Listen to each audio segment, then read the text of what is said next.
করে দিলাম। গত ক্লাসে আমরা যা যা করছি এবং আমি যেগুলি করতে বলছি এগুলি কি আপনারা ট্রাই করছিলেন? জি, ট্রাই করছি। হয়, মন মতো হয়? জি, হয়। ওকে, ভেরি গুড, থ্যাংক ইউ। তাহলে আজকে আমরা শেপের বিষয়টা একেবারে টোটাল শেষ করে দিব। শেপ নিয়ে যেন আমাদের আর ভবিষ্যতে কোনো ধরনের প্রশ্ন না থাকে, ঠিক আছে? জি। আজকে জি। শেপের বিষয়টা একেবারে টোটাল শেষ করে দিব। তো কথা হচ্ছে, খেয়াল করবেন যে আমি কিন্তু যখন কাজ করি, মানে যখন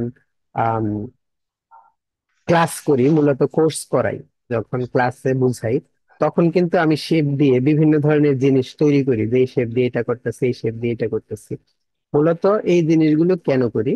এই জিনিসগুলো করার কারণ হচ্ছে আপনাদের যে আহ কিটা আছে, ডিজাইন করার যে আইডিয়াটা আছে, ডিজাইন করার আইডিয়া জেনারেট করা, কোন শেপ দিয়ে কি করা হয়, কোন শেপ দিয়ে কি করা করলে ভালো হবে, এই বিষয়গুলো জেনারেট করা, মানে আপনাদের মাঝে ক্রিয়েটিভিটিটা যেন খুব ভালোভাবে আসে। এই কারণেই কিন্তু আমি শেপ দিয়ে অনেক কিছু চিন্তা, মানে আপনাদেরকে করে করে দেখাই যে এটা দিয়ে এভাবে করা যায়।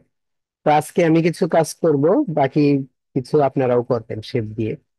এবং একটা বিষয় হচ্ছে, আমরা যারা ডিজাইনার, আমাদের যে এই ক্ষমতাটা আছে, যে কোনো একটা জিনিস যখন আমরা লক্ষ্য করি, এটাকে কি বলে, মানে যে কোনো একটা বিষয় যখন আমরা দেখি, দেখলাম এই জিনিসটা দেখে যে আমরা এটাকে যে উপলব্ধি করি, বা পর্যবেক্ষণ, হ্যাঁ, পর্যবেক্ষণ ক্ষমতাটা অন্যদের চাইতে একটু বেশি থাকতে হবে। এটা হচ্ছে আমাদের ডিজাইনারদের, এই জিনিসটা সবসময় মাথায় রাখতে হবে। তো পর্যবেক্ষণ ক্ষমতাটা যদি ভালো হয়, আমাদের ডিজাইনও ভালো হবে। অর্থাৎ যে কোনো একটা জিনিস করা আছে, মনে করেন কথার কথা, আমি এখন স্ট্রোক কালারটাকে অফ অফ করছি, সরি, অফ করছি, এবং ফিল কালারটাকে অন করছি, এই ধরেন এটা। তো পর্যবেক্ষণ ক্ষমতার কথা কেন বললাম? একটা জিনিস, এই একটা জিনিস আমি তৈরি, মানে একটা শেপ তৈরি করলাম আপাতত। এখানে আরেকটা শেপ তৈরি করি আমি, এবং এটার কালার একটু অন্যরকম দিই। দেখেন, একটা বিষয় হচ্ছে যে আমরা যদি বলি যে একটা ঘর আর্ট করেন, এবং এই শেপের যদি আপনি একটা ঘর দেন, কথা বুঝতে পারছেন? এই যে এই শেপের একটা ঘর দিলেন, এখানে আরেকটা দিলেন, হুম, তো এটার এই ঘরটা হচ্ছে এরকম। তো মূলত রিয়েল শেপের ঘর কোনটা, এইটা না এইটা? ডান পাশেরটা না বাম পাশেরটা? অবশ্যই ডান পাশেরটা একটু রিয়েল শেপ। ডান পাশে তো। হ্যাঁ, বাম পাশেরটা একটু আপনারা যখন ডিজাইন করবেন, ডিজাইনটা অবশ্যই মাথার মধ্যে রাখতে হবে আপনার রিয়েল শেপটা কেমন। এই জিনিসগুলো কিন্তু আমাদের জন্য সবচেয়ে মানে মারাত্মক ভুল হয়। যখন আমরা একটা ডিজাইন করি, ডিজাইনটা আমাদের চোখে কেমন বাজে না, যে এটা যে বাস্তবে এমন না, অথবা বাস্তবে এমন থাকলেও অনেক কিছু আছে শৈল্পিক ভাবে এমন দেওয়া যায়। যেমন আপনি কার্টুন আর্ট করবেন, কার্টুনের মাঝে এরকম ঘর দেওয়া গেল, কোনো সমস্যা নেই। আমি যেমন এই যে গতকালকে একটা লোগো দেখাইছি, যে ইলিশ মাছের যে লোগোটা, সেখানে ইলিশ মাছটা কিভাবে আর্ট করছি, এটা একটা শৈল্পিক বিষয়। যখন শৈল্পিক বিষয়টা অনেক উন্নত হয়ে যাবে, তখন শেপ চেঞ্জ করতে পারি, কিন্তু প্রাথমিকভাবে আমরা শেপ গুলো রিয়েল রাখবো, হ্যাঁ। আর এই যে দেখেন, এই একটা ডিজাইন আমি যেটা আপনাদেরকে দেখালাম, হট করে ডিজাইনটা করেছি। এখন খেয়াল করে দেখেন, এই ডিজাইনের এই যে চালটা, এটা কিন্তু ঠিক মিডিলে নেই। আমরা যখন কাজ করব, তখন দেখতে হবে যে আমার ডিজাইন গুলো ঠিক মিডিলে আছে কিনা। তো মিডিলে করার জন্য আমি অ্যালাইন করব, তাই না? তো দুইটা সিলেক্ট করে জি। আমার এই ঘরের ঠিক মিডিলে থাকতে হবে, তাই না? তো দুইটা সিলেক্ট করে আমি ঘরের ঠিক মিডিলে রাখার জন্য এটাকে কি অবজেক্ট করলাম, কি অবজেক্ট করে অ্যালাইন করে দিলাম। ও মা, এটা তো ঠিক মিডিলেই আছে। আমার কাজ না, আমার কাজ কিরকম বাজে হবে, টানলেই মিডিল হয়ে যায়। ঠিক না? জি, হ্যাঁ। এটাই আমি এক্সপেরিয়েন্স। আমি তো ভাবছিলাম যে এরকম স্যার হবে। আমাদের একটু অসুবিধা হয়ে যায়। হ্যাঁ, আমি তো আমাদের ভাবছি এরকম একটু হবে। অসুবিধা হয়। হ্যাঁ। এখন আরেকটা বিষয় হচ্ছে, আপনারা আরেকটা জিনিস সবসময় খেয়াল রাখবেন বা অন রাখবেন। সেই জিনিসটা হচ্ছে, এই যে আপনারা ভিউয়ে যাবেন, হুম, ভিউয়ে যাওয়ার পর এখানে আপনাদের স্মার্ট গাইড একটা অপশন আছে, দেখেন। এই যে আমার এই যে স্মার্ট গাইড, কোথায় গেল, কোথায় গেল, এই যে স্মার্ট গাইড, এটাকে অন রাখবেন, হ্যাঁ। স্মার্ট গাইডটা অন রাখবেন। আর এইদিকে যত আছে, এই যে স্ন্যাপ টু গ্রিড, তারপর snap to pixel, snap to point, snap to যেগুলো আছে, এগুলির টিক মার্ক যদি থাকে আপনার এখানে, এগুলো তুলে দিবেন। এটার কারণ আছে, এটার কারণ কি আপনারা জানেন এগুলো? জি না। আচ্ছা, যদি না জানেন তাহলে আমি আপনাদেরকে এই বিষয়টা দেখাচ্ছি। প্রথমে আমি স্মার্ট গাইডের বিষয়টা দেখাচ্ছি। এই মুহূর্তে আমার স্মার্ট গাইডটা অন নেই, হ্যাঁ। তো আমার এটা নিচে আছে, এটা উপরে আছে, আমি চাচ্ছি যে এই দুইটা যেন সমান হয়। দেখেন সমান করলাম, আচ্ছা সমান হয়েছে কিনা আমি শিওর, নট শিওর, সমান হয়নি। এটা নিচে, তাই না? এই ক্ষেত্রে আমার স্মার্ট জি গাইড কি করবে? স্মার্ট গাইডটা আমাকে কিভাবে সাহায্য করবে? দেখেন, আবার দেখেন, আমি এটাকে এখানে এনে এটা সমান করে বসাতে চাচ্ছি, বাট সমান হলো না, এটা একটু নিচে আছে। তো এই ক্ষেত্রে আমার স্মার্ট গাইডটা কি সাহায্য করবে? আমি ভিউ যাব, ভিউয়ে গিয়ে এই যে কোথায়, এই যে স্মার্ট গাইড, হ্যাঁ, এটাকে অন করে দিলাম, মানে এটাকে আমি এই যে টিক মার্ক করে দিলাম, এই যে দেখেন স্মার্ট গাইড এখন টিক মার্ক করা আছে। তো এটা আমার কি সাহায্য করলো? যখন আমি এটাকে নিয়ে আসলাম, এই যে দেখেন কি সাহায্য করেছে, আপনারা বুঝতে পেরেছেন কিনা আমি জানি না। যখনই আমি জি। এটা নিয়ে আসছি, ঠিক এই পয়েন্ট থেকে এই পয়েন্টে একটা পিঙ্ক কালার দাগ এসেছে, মানে এটা সোজা আছে, দেখেন, এই যে, মানে খেয়াল সরলরেখা করেছেন? দিয়ে বোঝায় দিচ্ছে। হ্যাঁ, বুঝাই দিছে, এটা সোজা হয়ে গেছে। এখন আমি ছেড়ে দিলে এটা সোজা হবে। এবং এই স্মার্ট গাইডটা কি করবে, যখন আমি দুইটাকে মিলাতে চাবো, ঠিক মিলে গেলেও সে একটা পিঙ্ক কালার আমাকে দাগ দেখাবে, দেখেন, ওই যে, খেয়াল করেছেন? জি জি জি জি, দেখাচ্ছে। এটা মিলে গেছে, সব দিক খেয়াল ঠিক আছে। এখন কথা হচ্ছে, আমরা যদি ইফেক্ট ভিউয়ে গিয়ে এই যে স্ন্যাপ টু পিক্সেল এটাকে অন করি, তাহলে কি হচ্ছে? এটা মিলছে, সমস্যা নাই, আবার ভিউয়ে গেলাম, স্ন্যাপ টু পয়েন্ট নিলাম। আচ্ছা, এটা ওকে। এই যে দেখেন, এই বিষয়টা এখন কি হচ্ছে, এটা এইদিকে মিলছে না ঠিক মতো, খেয়াল করেন। এটার কালার আমি অন্য দিই, তাহলে ভালোভাবে বোঝা যাবে। দেখেন, আমি এই দুইটাকে সমান করতে চাচ্ছি, এই দিক দিয়েও সমান হবে, ওই দিক দিয়েও সমান হবে, খেয়াল করেন আমি পারি কিনা। এই যেটাতে ক্লিক করলাম, ক্লিক করে ধরলাম, ধরে টান দিলাম, দেখেন কতটুকু দূরে চলে গেছে। আমি কিন্তু একটা নিয়ে নিচ্ছি, এমন না যে এই করছি, ইচ্ছা করে করছি। এটা দেখেন মানে একটা কতটুকু দূরে নির্দিষ্ট চলে দূরত্ব গেছে, বজায় রাখতে হবে। জি। কতটুকু দূরে চলে গেছে, কতটুকু কাছে এসে মানে ভিতরে চলে গেছে। উপরের দিকে টানি, দেখেন দেখেন, আমি কিন্তু এই যে মাউস কিন্তু কতটুকু উপরে নিয়ে আসছি, কিন্তু ডিজাইন আমার নিচেই রয়ে গেছে। আমি মাউসটা আরো উপরে করলাম, তারপরে দেখেন আমার ডিজাইনটা লাফ মেরে ওখানে চলে গেল। এখন যদি আমার এই দুইটা জিনিস অফ থাকে,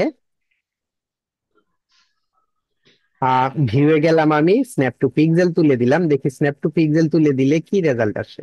এখন কিন্তু সে সুন্দরভাবে যাচ্ছে আমার মাউসের সাথে সাথে। ঠিক আছে, প্রথমবার কিন্তু মাউসের সাথে যায়নি, হ্যাঁ, প্রথমবার মাউসের সাথে যায়নি। তো এই কারণে snap to pixel, snap to point যাই আছে এগুলো তুলে দিবেন। পিক্সেলটা মূলত পিক্সেলের ভাবে যায়, আর পয়েন্ট পয়েন্টের ভাবে যায়। তো পিক্সেল জিনিসটা কি? পিক্সেল হচ্ছে, আমরা যখন ডিজাইন করি, যখন আমরা একটা নতুন আর্ট বুক নেই, এই যে ফাইলে যে গেলাম, ফাইলে গিয়ে নিউ এ নিলাম, নিয়ে গিয়ে যখন আমরা একটা আর্ট বুক নিই, এই যে পিক্সেলস দেখা যাচ্ছে, হ্যাঁ, তারপর হচ্ছে জি 500 পিক্সেল বাই 500 পিক্সেল, অর্থাৎ আমার এই আর্ট বোর্ডটার সাইজ 500 পিক্সেল বাই 500 পিক্সেল।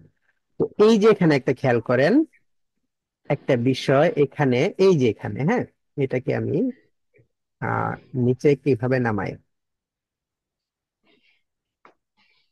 আচ্ছা নিচে নামিয়ে দিলাম। এখন এইখানে খেয়াল করেন, এই যে এখানে রাস্টার ইফেক্ট হাই 300 পিপিআই, 300 পিপিআই। এখানে পিপিআই এর মানে হচ্ছে পিক্সেল পার ইঞ্চ। 300 পিপিআই মানে প্রতি ইঞ্চিতে 300 পিক্সেল থাকবে। অর্থাৎ আমার এইদিকে 1 ইঞ্চি, এদিকে 1 ইঞ্চির মাঝখানে আমার 300 পিক্সেল থাকবে। পিক্সেল হচ্ছে আহ আহ, বক একটা, কি বললেন? স্যার, বাক্স বাক্স আর কি। হ্যাঁ, বাক্স এই বাক্স। চার তবে এগুলি খুবই ছোট ছোট, এগুলো যত বেশি থাকবে আপনার ডিজাইনের মান তত ভালো হবে। তো কথা হচ্ছে, এই পিক্সেল গুলো আমি যদি একটা ক্লিক করি, এই যে যেই বিন্দুটা হয়, মূলত এই বিন্দুটা একটা পিক্সেল, প্রতি পিক্সেলে একটা করে বিন্দু হবে, যত বেশি পিক্সেল হবে তত বেশি হবে। এটা ঠিক সেইভাবে আপনার পিক্সেল অনুযায়ী এটা স্ন্যাপ করবে। এই কারণে snap to pixel. But snap to point হচ্ছে আপনার পয়েন্ট অনুযায়ী এটা কি করবে, ঠিক আছে, মানে মুভ করবে। এই হচ্ছে বিষয়টা। এখন কথা হচ্ছে যে আমরা তাহলে আমাদের ভিউয়ে গিয়ে এগুলো যদি থাকে, আমরা এগুলো তুলে দিব। ঠিক আছে, snap to pixel, snap to point এগুলো যদি থাকে, এগুলো তুলে দিব। আর সবসময় আমরা ভিউ থেকে আমার স্মার্ট গাইডটা অন রাখবো। ওকে, তাহলে চলবে। এখন স্মার্ট গাইড আমি অন রাখার ফলে আমার রেজাল্ট কি হয়, আমি এটা যখনই ঠিক মিডিলে নিয়ে আসি তখন এই যে জানান দেয় যে এটা মিডিলে চলে এসেছে। ঠিক আছে, এই যে জানান দেয় একটা পিঙ্ক কালার ই আছে, আমাকে এটা জানান দিবে এটা মিডিলে চলে এসেছে। ওকে, তো আমরা এখন আবার আমাদের যে শেপ আছে, যে শেপের কথা আমরা বলছিলাম সেই শেপে আবার চলে যাচ্ছি। এখানে দেখেন শেপ গুলো দিয়ে আমাদের এখানে যে মূলত যেগুলো দিয়ে আমরা শেপ তৈরি করি বিভিন্ন, সেটা হচ্ছে রেক্টেঙ্গেল টুল, মানে এটা দিয়ে রেক্টেঙ্গেল শেপ করব। গত ক্লাসে আমি বলেছি কিভাবে করে। তারপর রাউন্ডেড রেক্টেঙ্গেল টুল, মানে মূলত রেক্টেঙ্গেল টুল দিয়ে আপনি একটা চার কোণা একটা শেপ তৈরি করতে পারবেন। চার কোণা, এখন এই চার কোণার চারটা পাশ সমানও হতে পারে, আবার কোনোটা ছোট বড়ও হতে পারে। যদি সমান করতে চান তাহলে শিফট প্রেস করে করবেন, সমান হবে। আর যদি সমান না করে করতে চান তাহলে ছোট বড় করতে চান তাহলে এইভাবে টানবেন, যেদিকে টানবেন সেটা সমান হবে। আর যদি নির্দিষ্ট কোনো মাপের করতে চান, নির্দিষ্ট মাপ, যেমন আমার এই আর্টবোর্ডটা কত আছে, 500 পিক্সেল বাই 500 পিক্সেল, এই মুহূর্তে আমি আমার যে শেপটা নিব আমি সেটাও 500 পিক্সেল বাই 500 পিক্সেল করব। ঠিক আছে, তাহলে এটার জন্য আমার যেটা করতে হবে, জাস্ট আমার রেক্টেঙ্গেল টুলটাকে সিলেক্ট করে জাস্ট একবার ক্লিক করব। একবার ক্লিক, এই একবার ক্লিক করার পর আমার এখানে দেখেন ওয়াইড এবং হাইট চলে এসেছে। আমি যদি ওয়াইডে 500 দেই এবং হাইটেও 500 দেই তাহলে এটা 500 বাই 500 সাইজে হয়ে যাবে। দেখেন এটা ঠিক আর্টবোর্ডের সাইজ অনুযায়ী হয়েছে। ঠিক আছে, এটা দুনিয়ার যে কোনো জায়গায় থাক, আমি যদি চাই অ্যালাইন করতে, যেটা অ্যালাইন করে আমি আর্টবোর্ডের মাঝখানে নিয়ে আসবো, তাহলে অলরেডি আর্টবোর্ডের মাঝখানে চলে আসবে। করতে পারবেন। হ্যাঁ, বসে যাবে। এই এটা হচ্ছে। তারপরে যদি আমি কর্নার গুলো রাউন্ড করতে চাই তাহলে অবশ্যই আমি এটাকে ক্লিক করে আমার ডিরেক্ট সিলেকশন টুল দিয়ে কর্নার গুলো ভাবে রাউন্ড করতে পারবো। তারপরে আমি আবার এই যে যদি অন্য ধরনের রাউন্ড করতে চাই ভিতর দিকে, তাহলে এভাবে অ্যারো কি দিয়ে ভিতর দিকে রাউন্ড করতে পারবো, তাই না? আবার যদি আমি এটা হুম। বেভেল করতে চাই এভাবে বেভেলও করতে পারবো। এই বিষয়গুলো হচ্ছে আমাদের অ্যাডভান্স কিছু সেটিং বা অ্যাডভান্স কিছু বিষয়, যেটা মূলত অনেকেই জানে না। এটা দিয়ে যে এই ধরনের শেপ তৈরি করা যায় অ্যারো কি চেপে, হ্যাঁ, অনেকেই জি। জানে না। অনেক গ্রাফিক ডিজাইনার আমি দেখেছি যে এই বিষয়টা জানে না। তো যাই হোক, মানুষের ভুল ধরি না। আহ, এখন কথা হচ্ছে, তো তারপর আমাদের যে একটা টুল আছে সেটা হচ্ছে এই যে রাউন্ডেড রেক্টেঙ্গেল টুল, অর্থাৎ আর এটার কর্নার গুলো রাউন্ড। হুম, তো রাউন্ডের যে কর্নার যে রেডিয়াসটা আছে, এই রেডিয়াসটা একটা নির্দিষ্ট আছে, এটা হচ্ছে 50 পিক্সেল। এই যে দেখেন আমি যখন দাগ দিচ্ছি, যখনই দাগ দিচ্ছি আমার মাউস পয়েন্টের ঠিক ডান পাশে একটা অপশন আসছে যে ওয়াইড আছে এত পিক্সেল, হাইট আছে এত পিক্সেল এবং রেডিয়াস আছে 50। আমি যদি শিফট প্রেস করে এটাকে দিই তাহলে এটা অবশ্যই চারদিকে সমান হবে, আর শিফট প্রেস করে না করলে চারদিকে সমান হবে না।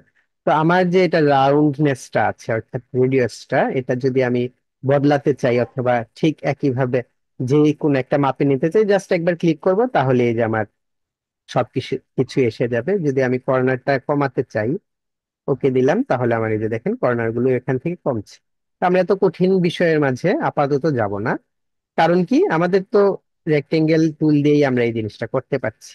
ঠিক আছে, আর প্রাচীন কালের যে হুম। CS6 যাদের ইলাস্ট্রেটর, তাদের জন্য একটা অপশন আছে এই কর্নার রাউন্ড করার জন্য। সেটা হচ্ছে আপনার ইফেক্ট গ্যালারিতে না, কোথায় কোথায়, স্টাইলসে, এই যে স্টাইলসে গিয়ে রাউন্ড কর্নার আছে। ঠিক আছে, স্টাইলে গিয়ে। তো আমরা প্রাচীন কালের ইলাস্ট্রেটর মানে ব্যবহারও করছি না, সুতরাং আমাদের এটা নিয়ে মাথা না ঘামালেও চলবে। তো আমরা পরবর্তীতে যে টুলটা আছে আমার ইলিপস টুল, আমরা ইলিপস টুলে চলে যাই। ইলিপস টুল দিয়ে অবশ্যই আমরা জানি যে গোল একটা দাগ হবে, বৃত্ত হবে। এটা এইভাবে উপর নিচে চ্যাপ্টাও করতে পারেন, উপর নিচে লম্বাও করতে পারেন, আবার শিফট প্রেস করে একেবারে সব দিকে সমান করতে পারেন। তো একবার সমান করে ফেললে যে সবসময় এরকম সমানই থাকবে এমন কোনো কথা না। অবশ্যই আপনি সিলেকশন টুল দিয়ে সিলেক্ট করে এটাকে আপনি আম, কমানো বাড়ানো করতে পারেন। ঠিক আছে, জি। তাহলে আমরা যদি এই বৃত্তটাকে একটা লাল রং দেই, একটু ছোট করি, এবং একটা রেক্টেঙ্গেল টুল নিয়ে আরেকটা শেপ দেই এবং এটাকে সবুজ রং করি, তাহলে কি হচ্ছে, আমাদের বাংলাদেশের পতাকা। এখন কথা হচ্ছে, এই যে আমি রাউন্ড নিলাম বৃত্ত এবং এটার উপরে নিলাম সবুজ, তো আমার তো এখন সবুজটাকে নিচে নিতে হবে, এটাকে উপরে তুলতে হবে, তাই না? তো জি, সবুজটাকে নিচে নিতে হলে এবং বৃত্তটাকে উপরে তুলতে হলে আমার ট্রান্সফর্মে কি অ্যারেঞ্জ করতে হবে। তো এটার জন্য আমার যেটা করণীয়, আমি যদি এখানে ক্লিক করি, এখানে আরো কয়েকটা বিষয় নিয়ে আমি আপনাদের সাথে আরেকটু ডিটেল দিব। এখানে যদি আমি ক্লিক করি, রাইট বাটন ক্লিক করি, রাইট বাটনে গিয়ে এই যে অ্যারেঞ্জ আছে, হ্যাঁ অ্যারেঞ্জ, এখানে bring to front, bring forward, send backward, send to back, চারটা বিষয় আছে এখানে। Bring to front, bring forward, send back এবং সেন্ড ব্যাকওয়ার্ড এবং সেন্ড টু ব্যাক, এই কথাগুলোর সেন্টিমেন্ট, জি। আমরা এটাকে অ্যারেঞ্জ থেকে কিন্তু ব্যাকে দিয়ে দিলাম, ব্যাকে চলে গেল এবং আমাদের বাংলাদেশের পতাকা হয়ে গেল। সেটাকে কিন্তু আমি, ভাইজান কথা ক্লিয়ার আসতেছে না। হ্যালো, জি ভাইজান, কথাটা কেমন জানি ভেঙে হ্যালো, ভেঙে হ্যালো, আসতেছে। Hello, hello. আচ্ছা, ঘটনা হয়েছে যে আমার যে ইটা আছে, সমস্যাটা আমার অন্য জায়গায়। সমস্যাটা কালকে ধরতে পেরেছি, এটা হচ্ছে আমার যে যে হেডফোন যে লাগাই, হেডফোনের যে জি, দুটো পয়েন্ট আছে, এটা নড়াচড়া খেলে না, না আমি যে জি, ক্লাস নিতে সময় দেখা যায় যে পা উপরে তুলি, চেয়ারের পা নিচে নামাই, একবার চেয়ার ডাইনে ঘুরাই, একবার বামে ঘুরাই, কথা বলতে বলতে আর কি। জি, জি। এই তারের মাঝে নড়াচড়া হলে একটু সমস্যা হয়ে যায়, আমি তাই গতকালকে ধরতে পেরেছি। এই কারণে দেখা যায় যে কাঠের মতো বসে ক্লাস নিতে হয়। ওকে। তো যে জিনিসটা বলছিলাম যে এই যে আমাদের যে পর্যবেক্ষণ ক্ষমতাটা, আপনি দেখেন, আপনারা অনেকে যখন ডিজাইন করবেন, আর কে ডিজাইন জগতে সফল হবেন, কে সফল হবেন না, এই বিষয়গুলো কোনটার উপর কিভাবে নির্ভর করছে। একই জিনিস, আমরা যখন পতাকা বানাই, কেউ দেখবেন এরকম বানাবে, কেউ দেখবেন এরকম বানাবে, ঠিক আছে, আবার কেউ দেখবেন এরকম বানাবে। তো কথা হচ্ছে এই যে এরকম বানাবে, সেটা মিডিল, সরি, এরকম বানাবে। তো কথা হচ্ছে এই যে আমাদের পর্যবেক্ষণ ক্ষমতাটা কি বলে, আমাদের পর্যবেক্ষণ ক্ষমতাটা বলে যে আমাদের পতাকার বৃত্তটা ঠিক মিডিলে না থেকে একটু বাঁ পাশে থাকে, এটা আমাদের মাথায় রাখতে হবে। এবং এটা কতটুকু বড়, এই জিনিসটা আমাদের মাথায় রাখতে হবে। আপনি এরকম করে বানালেন ভাই, এই জিনিসগুলো চলবে না, এগুলো হবে না। আপনার যদি রেজাল্ট এরকম হয়, তাহলে কিন্তু আপনি ডিজাইন জগতে খুব বেশি টিকতে পারবেন না। টিকতে গেলে আপনাকে এরকম করতে হবে। তো অনেক সময় দেখা যায় যে তারাও চলে, তারাও টিকে দেয়, বাট তারা আসলে আহ ওই ধরনের নামি দামি মাপের গ্রাফিক ডিজাইনার হতে পারে না। জাস্ট এটাকে কি বলে যে ঝড়ে বক মরে কিছু বিষয় আছে না, এটা ওরকম হয়ে যায়। এটা কিন্তু আমি একটা উদাহরণ দিয়েছিলাম আমার ইউটিউব চ্যানেলে, যে কবিতা লেখেনি এমন কোন লোক আপনি পাবেন না যে জীবনে একবারও কবিতা লেখেনি। অন্তত যারা শিক্ষিত পোলাপান, 9-10-এ যখন পড়ে, ইন্টারমিডিয়েটে যখন পড়ে, তখন দেখা যায় যে তাদের মাঝে একটা কবিত্ব ভাব এসে যায়, কিছু না কিছু লিখেই ফেলে। তার মানে এই না যে এই লোকটা কবি। হুম। কবি হতে হলে তাকে সবকিছু বুঝে শুনে কবিতা লিখতে হবে, ছন্দ জানতে হবে, মাত্রা জ্ঞান জানতে হবে, এবং এটাকে তাদের ইয়ে হিসেবে, প্রফেশন হিসেবে নিতে হবে। তো কথা হচ্ছে, ধরেন কেউ একটা ডিজাইন করে ফেললো, কন্টেস্ট উইন করলো, দিয়ে একজন ক্লায়েন্টের কাজ করলো, তার মানে তিনি একজন ডিজাইনার হয়ে যাননি, ঠিক আছে? এটা ঠিক এরকম। ওকে।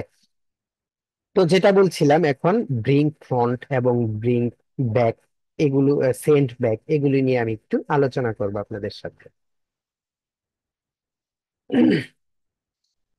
এখানে আমি জাস্ট এটা বোঝার জন্য তিনটা শেপ নিলাম, তিনটা শেপের তিনটা কালার দিলাম। দেখেন, এখানে তিনটা শেপ আছে। তো এই তিনটা শেপের মাঝে সবার নিচে কোন শেপটা? নীল কালারটা, সবার নিচে। এখন নিচে বলতে কিন্তু যে এইটা উপরে এইটা নিচে এরকম না, আর্টবোর্ডের উপরে আর্টবোর্ডের নিচে, এই জিনিসটা বুঝাচ্ছি না। উপর নিচ বলতে আমরা বুঝাচ্ছি লেয়ার, লেয়ারের উপর নিচ। এখন লেয়ার জিনিসটা কি? লেয়ার জিনিসটা হচ্ছে আপনার পরত। আমি যদি ঠিক মানে সঠিক মানে খাস বাংলায় বোঝাতে চাই, তাহলে পরত বুঝায় আর কি। হুম। এখন পরত জিনিসটা কি? আচ্ছা, পরত হচ্ছে, আপনি যদি একটা বিল্ডিং করেন, তাহলে বিল্ডিং এ সবার আগে দিবেন ইট। সেই ইট হচ্ছে একটা লেয়ার। এই ইটের উপরে দিবেন প্লাস্টার, প্লাস্টার হচ্ছে সেকেন্ড লেয়ার। তারপরে এই প্লাস্টারের উপরে আপনি দিবেন রং, অথবা একটা সাদা বার্নিশ চুন, তাই না? এটা হচ্ছে আরেকটা লেয়ার। এরপর আপনি যেটা দিবেন সেটা হচ্ছে রং। তাহলে দেখেন আমি যে বিল্ডিংটা করলাম সেই বিল্ডিংটাতে কয়টা পরতে পরতে কি হয়েছে। প্রথমে দিয়েছি ইট, তারপরে প্লাস্টার, তারপরে চুন, তারপরে রং। এই যে এক একটা পরত আছে, এগুলো হচ্ছে লেয়ার। ঠিক আছে, সবার আগে আছে আমার এই লেয়ারটা, অর্থাৎ সবার নিচে আছে আমার এই লেয়ারটা, তারপর এই লেয়ার, তারপর এই লেয়ার, তারপরে এই লেয়ার। আপনি যদি আমাদের লেয়ারের যে অপশনটা, এই লেয়ারের অপশনটাও যদি খেয়াল করেন তাহলে এই বিষয়টা আপনার সামনে ভেসে যাবে। যে আমি বলছি যে সবার উপরে আছে এটা, ঠিক আছে? তার মানে এই না যে আমার আর্টবোর্ডের উপরে, উপরে বলতে আমার লেয়ার, সবার উপরে লেয়ার হচ্ছে আমার এটা। ঠিক আছে, তো আমি এটাকে লেয়ার হিসেবে আপনাদের দেখাই। এই যে লেয়ার, এই যে আমাদের লেয়ার, হ্যাঁ, আমাদের লেয়ার প্যানেলে গেলাম। এটা হচ্ছে আমাদের লেয়ার। আমরা যখন এখানে তীর চিহ্নে ক্লিক করি তখন দেখেন আমাদের এই যে লেয়ার গুলো, এই যে দেখেন সবার উপরে আছে কমলা রঙেরটা। এখানে যে চোখ আছে, আমি চোখটা অফ করে দিলে দেখেন কমলা রঙের লেয়ারটা অফ হয়ে গেল। তারপর আছে যে গ্রে কালার, চোখ অফ করলে এই যে দেখেন গ্রে কালারটা অফ হয়ে যাচ্ছে। তারপর এই যে অরেঞ্জ কালার, চোখটা অফ করলে অরেঞ্জ কালারটা অফ হয়ে যাচ্ছে। তারপর ব্লু কালার। তারপরে লেয়ারের মাঝে আছে আমার একটা বৃত্ত, এই যে এই বৃত্তটা দেখেন। তারপরে লেয়ারে আছে আমার এই যে লাল বৃত্তটা।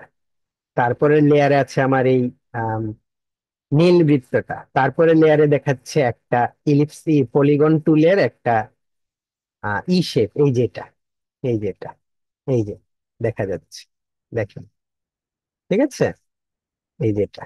তো আমি এখান থেকে এটাকে এভাবে দেখাচ্ছি। তারপরে সবার নিচে আছে আমার এটা, আমার লেয়ার তাই দেখাচ্ছি। ঠিক আছে, এই লেয়ারটা আপনাদের বুঝতে হবে। এই জিনিসটা ফটোশপে মারাত্মক লেভেলের কাজে দেয়। মানে ফটোশপে তো এই লেয়ার না জানলে আপনি কাজই করতে পারবেন না। ইলাস্ট্রেটরে একটা সুবিধা আছে, আপনার কোনো লেয়ারই তৈরি করতে হয় না, সব লেয়ার নিজে নিজে তৈরি হয়ে যায়। বাট ফটোশপে আপনার লেয়ার তৈরি করে তারপর কাজ করতে হবে, লেয়ার বাই লেয়ার।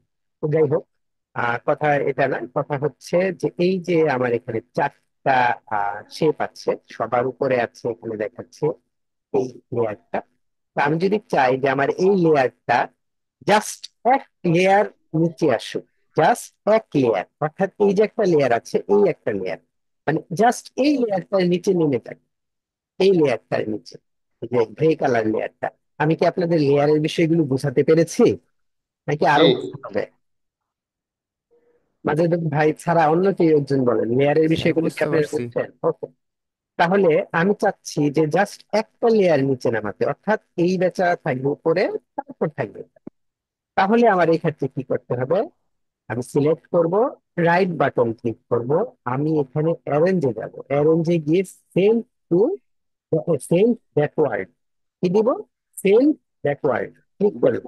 এই যে দেখুন, জাস্ট একটা লেয়ারের নিচে নেমেছে না? এবং আমাদের জি এই লেয়ারের একটু জিনিসটা দেখেন, ওই গ্রে কালার লেয়ারটা উপরে চলে এসেছে, অরেঞ্জ কালার লেয়ারটা নিচে গেছে। আবার খেয়াল করেন, আমি এই অরেঞ্জ কালার লেয়ারটা আরেকটা লেয়ার নিচে নিতে চাচ্ছি, অর্থাৎ এই অরেঞ্জ কালার লেয়ারের নিচে যাব। তাহলে রাইট বাটন ক্লিক করে অ্যারেঞ্জ সেন্ড ব্যাকওয়ার্ড, ঠিক আরেকটা লেয়ারের নিচে সে চলে গেছে। এই যে দেখেন সবার উপরে গ্রে, তারপর অরেঞ্জ, তারপর লালটা। আমি যদি এটাকে বাঁ দিকে টেনে আনি, দেখেন অরেঞ্জ কালারের পেছনে দেখা যাচ্ছে, কিন্তু গ্রিন কালারের উপরে, তাই না? তা আমি যদি চাই জি যেটা গ্রিন কালারের নিচে চলে যায়, তাহলে এখন কি করব? আবার রাইট বাটন ক্লিক করব, অ্যারেঞ্জ সেন্ড ব্যাকওয়ার্ড। এখন দেখেন এটা গ্রিন কালারের উপরে চলে গেছে। এখন যদি আমি উপরে নিয়ে আসতে চাই, একটা একটা করে লেয়ার উপরে নিয়ে আসতে চাই, তাহলে রাইট বাটন ক্লিক করব, অ্যারেঞ্জ ব্রিং ফরওয়ার্ড। দেখেন সে সবুজ লেয়ারটার উপরে চলে এসেছে, বাট অরেঞ্জ লেয়ারটার নিচে আছে। ঠিক আছে, আবার রাইট বাটন ক্লিক করছি, অ্যারেঞ্জ ব্রিং ফরওয়ার্ড। এখন অরেঞ্জ লেয়ারের উপরে আছে, বাট গ্রে লেয়ারের নিচে আছে। আবার সিলেক্ট করছি, অ্যারেঞ্জ ব্রিং ফরওয়ার্ড। এখন সে আবার তার স্থানে চলে এসেছে, সবগুলো লেয়ারের উপরে আছে। তাহলে আমি এইভাবে যদি এই যে ব্রিং ব্যাক ফরওয়ার্ড একটা একটা করে লেয়ার নিচে না নিয়ে সবগুলো লেয়ারের নিচে নিতে চাই, সবগুলো লেয়ারের নিচে একবারে নিয়ে নিব, তাহলে আমি জাস্ট ক্লিক করবো, অ্যারেঞ্জ সেন্ড টু ব্যাক। এতক্ষণ করেছি ব্যাকওয়ার্ড, এখন সেন্ড টু ব্যাক, একবারে দিলে সে একবারে সবগুলো লেয়ারের নিচে চলে এসেছে। এবং সবগুলো লেয়ার বলতে শুধুমাত্র এই চারটা শেপের লেয়ার না, এখানে যত লেয়ার আছে সব লেয়ারের নিচে আছে একটা লেয়ার। দেখেন, দেখেছেন লেয়ারের পিছে, তো প্রত্যেকটা লেয়ারেরই পিছনে, পুরো লেয়ারের আর সামনে নেই। যেইটারই পিছনে যেটার দিকেই আমি নিচ্ছি সে সেটার পিছনেই চলে যাচ্ছে, কোনো তার আর নিচে পিছন মানে উপরে নেই। তার মানে সেন্ট টু ব্যাক বলতে যতগুলো লেয়ার আছে সবগুলো লেয়ারের পিছে চলে যাবে। এখন যদি আমি চাই যে আমার লেয়ারের উপরে আসো, তাহলে রাইট বাটন ক্লিক করে অ্যারেঞ্জ, ব্রিং ফরওয়ার্ড, জাস্ট এক লেয়ার উপরে রাখবো। আর যদি সবগুলো লেয়ারের উপরে নিয়ে আসতে চাই তাহলে রাইট বাটন ক্লিক করে arrange, bring to front, bring to front click করলাম। এর মানে এই যে যতগুলো লেয়ার আছে সবগুলো লেয়ারের উপরে এসে গেছে। দেখেন, সবুজটারের উপরে আছে, কালোটারের উপরে আছে, সবগুলোর উপরেই আছে। আবার যদি আমি অ্যারেঞ্জ সেন্ড টু ব্যাকে দিয়ে দিই তাহলে সবগুলোর নিচে, কোনোটার আর উপরে নেই। তাহলে আশা করি লেয়ারের বিষয়টা এবং উপরে নিচে যে বিষয়টা সেটা বুঝতে পেরেছে, ঠিক আছে? তাহলে আমি এখানে যখন দেশের পতাকা তৈরি করতে চেয়েছিলাম, ওই ওর মাঝে আমার এটা ছিল, এই লালটা ছিল নিচে, আমি লালটাকে উপরে নিয়ে আসতে চেয়েছি। এখন দুটো উপায় আছে, হয় আমার সবুজটা নিচে নিতে হবে নতুবা লালটা উপরে আনতে হবে। সবুজটা নিচে নিতে হবে নতুবা লালটা উপরে আনতে হবে। তো আমার যদি এরকম থাকে, এরকম সিলেক্ট থাকে, তাহলে আমি এটা সিলেক্ট করলে অবশ্যই আমার সবুজটাই সিলেক্ট হবে। নিচে তো যেহেতু লালটা নেই, লালটা দেখা যাচ্ছে না, তাহলে আমি সবুজটাই পেছনে নিয়ে দেবো। তার মানে আমার এটা উপরে চলে যাবে, লালটা উপরে চলে যাবে, এই বিষয়টা। তো এরপর যে জিনিসটা গেল আমার, এই জিনিসগুলো থাক। তারপর আমার এখানে ইলিপস টুলের পরে আছে আমার আরেকটা টুল, সেটা হচ্ছে পলিগন টুল। তো পলিগন টুল সাধারণত আরেকটা, ভাইজান সাউন্ডটা একটু একটু যদি সেট হ্যালো, দিতেন। সাউন্ডটা খুব ই করতেছে আর কি। মানে ওই আপনি গলাটা যেরকম না, ওর সে কাপা কাপা গলার মতো আসে, বোঝা যায় না।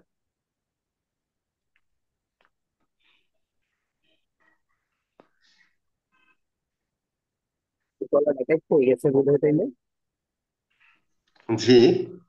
গলা বোধ হয় কেটে গেছে তাহলে। না, আচ্ছা, হ্যালো, একটু জি স্লো। এখন বোঝা যায়। হ্যাঁ, তো তারপরে আমাদের যে এইটা আছে পলিগন, ইলিপস টুলের পর পলিগন টুল। পলিগন টুল মানে সাধারণত পলিগন ছয়টা কোণার একটা টুল শেপ হবে, হ্যাঁ। পলিগন টুল হলো ছয়টা কর্নারের একটা শেপ হবে, ছয়টা কর্নার এরকম মূলত পলিগন টুল। আবার অনেকে হ্যাকসাও বলে। আর ছয়টা কর্নারের একটা কি হবে, শেপ হবে। তো আমরা ইচ্ছা করলে এই ছয়টা কর্নারকে বাড়াতেও পারি আবার কমাতেও পারি। তো বাড়ানো কমানোর ওয়ে কি? তো কথা হচ্ছে আমরা যদি এটাকে ধরে শিফট না প্রেস করে এরকম করে টান দিই তাহলে যে কোনো দিকে এটা মুভ হবে, হ্যাঁ, এরকম যে কোনো দিকে ঘুরে যেতে পারে। আমরা যদি শিফট প্রেস করে টান দিই তাহলে সব দিকে সমান ভাবে এটা আসবে। তো আমরা বলছিলাম যে আমরা চাইলেই এটার কর্নার গুলোকে বাড়াতে অথবা কমাতে পারি। কিভাবে বাড়াতে কমাতে পারবো? আমরা যখন এটাকে সিলেক্ট করে টান দিব ওখানে, যদি আমরা মাউস পয়েন্ট না ছাড়ি, মাউস পয়েন্ট না ছেড়ে অ্যারো কি যে আছে আমার, এই অ্যারো কির উপরে যেগুলো আছে, উপর দিকে যেটা আছে এটাকে যদি ক্লিক করি তাহলে আমার কর্নার গুলো বাড়বে। আর যদি নিচেরটা প্রেস করি তাহলে আমার কর্নার গুলো কমতে থাকবে, কমতে কমতে ত্রিভুজ হয়ে যাবে। তো ত্রিভুজের চাইতে তো আর বেশি কর্নার কম করা সম্ভব না, সুতরাং ত্রিভুজের নিচে আর যাবে না। চার কোণাও হতে পারে, পাঁচ কোণাও হতে পারে, ছয় কোণাও হতে পারে, সাত কোণা, আট কোণা, এভাবে আমরা ইচ্ছা করলে এটার কর্নার গুলো বাড়াতে বা কমাতে পারি। তো আমি এর আগে যে হঠাৎ করে একটা ত্রিভুজ বানালাম, মানে একটা কাজের সময়, যে ঘরের সময় আমি যখন আপনাদেরকে ঘরটা বানাতে লাগলাম ভাবে, এবং ঘরের মাথার মধ্যে যে চালটা দিয়েছি সে চালটা তো ত্রিভুজ দিয়ে দিয়েছি, তাই না? তো ত্রিভুজটা আমি কোথা থেকে পেয়েছি? ত্রিভুজটা মূলত আমি পলিগন টুল দিয়েই বানিয়েছি। কথা হচ্ছে এই পলিগন টুল দিয়ে ত্রিভুজ বানানো যায় দেখে, পলিগন টুল দিয়ে ত্রিভুজ বানানো যায় দেখে ত্রিভুজের কিন্তু আলাদা কোনো শেপ এখানে নেই, ঠিক আছে? ত্রিভুজের কোনো শেপ নেই। Okay, তাহলে পলিগন টুলের পর পলিগন টুলের কাজ আপাতত এতটুকু থাক। এতটুকুই থাক বলতে এতটুকুই যে এটা দিয়ে আমরা এবার আপাতত এইভাবে ত্রিভুজ, চতুর্ভুজ, পঞ্চভুজ, ষড়ভুজ এভাবে বানাতে পারি। এটার পর আমাদের যে নেক্সট যে টুলটা আছে সেটা হচ্ছে স্টার টুল। স্টার টুলে সাধারণত পাঁচটা কর্নার থাকবে, এই যে দেখেন পাঁচটা কর্নার। এবং আমি এটারও ইচ্ছা করলে, এই স্টার টুলেরও ইচ্ছা করলে কমাতে এবং বাড়াতে পারি কর্নার গুলো।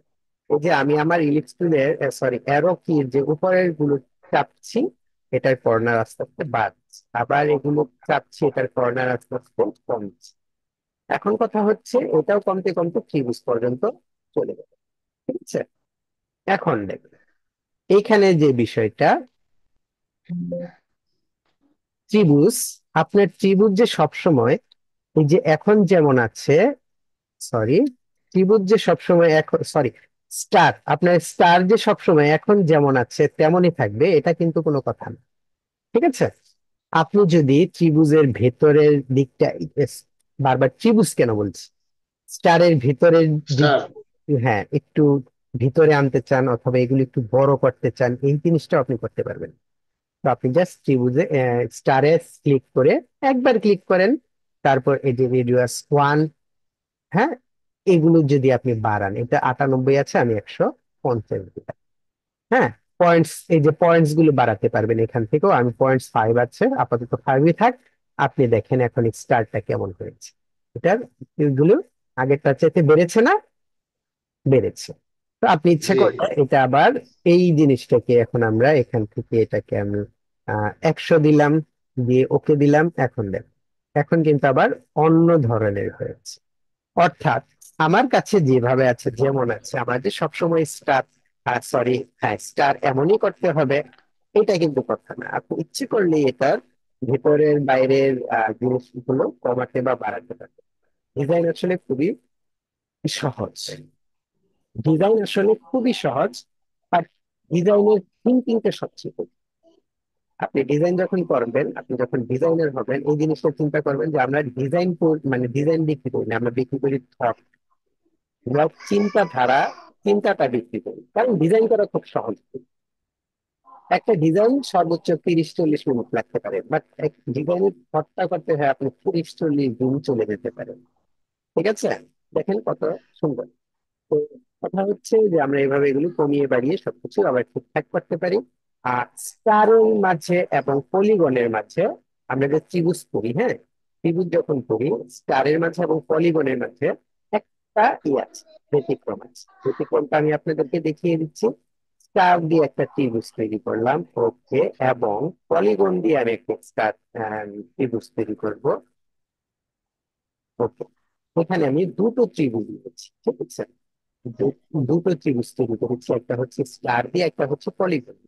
তো দুটো দিয়ে তো ত্রিভুজ তৈরি করা যাচ্ছে। তো সমস্যাটা কি বা সুবিধাটা কি? সমস্যা এবং সুবিধাটা দেখছেন হচ্ছে যে আপনি যখন এটা স্টার দিয়ে ত্রিভুজ তৈরি করে, তাই না, এটাকে যখন আপনি সিলেক্ট করবেন এবং ডিরেক্ট সিলেকশন টুলে যাবেন, তখন দেখেন এটার অ্যাঙ্কর পয়েন্ট গুলো দেখা যাচ্ছে। এই যে একটা অ্যাঙ্কর পয়েন্ট উপর দিক থেকে, এই যে একটা অ্যাঙ্কর পয়েন্ট, এই যে একটা অ্যাঙ্কর পয়েন্ট, এই যে একটা, 3, 4, 5, 6টা অ্যাঙ্কর পয়েন্ট। কিন্তু এখানে দেখেন এটার মিডিলে কোনো অ্যাঙ্কর পয়েন্ট আছে, নেই। এটার মিডিলে দেখেন অ্যাঙ্কর পয়েন্ট আছে, বাট এটার কোন মিডিলে কোনো অ্যাঙ্কর পয়েন্ট নেই। অর্থাৎ আপনি এই ত্রিভুজটাকে ইচ্ছা করলে আবার কাস্টমাইজ করতে পারেন। হুম, যে কোনো দিকে এটাকে মানে করতে পারেন। অ্যাঙ্কর পয়েন্ট ধরে আমরা ডিরেক্ট সিলেকশন টুল দিয়ে অ্যাঙ্কর পয়েন্ট ধরে যেভাবে কাজ করি, সেভাবে এটা যে কোনো দিকে করা যেতে পারে, বাট এটা কিন্তু করা যাবে না। ওকে, তাহলে আমরা যদি জি। একটা ত্রিভুজকে তীর বানাতে চাই, মানে আমরা যদি একটা তীর করতে চাই, তীরের ফলা, তাহলে আমরা যে ত্রিভুজটা নিয়ে করব সেটা হচ্ছে আহ স্টার টুলের ত্রিভুজ। তাহলে এই যে সুন্দর এইভাবে তীরের একটা ফলা তৈরি হবে, বাট এটাকে আমরা সারাদিন ধরে ভিতর দিকে নিতে পারবো না।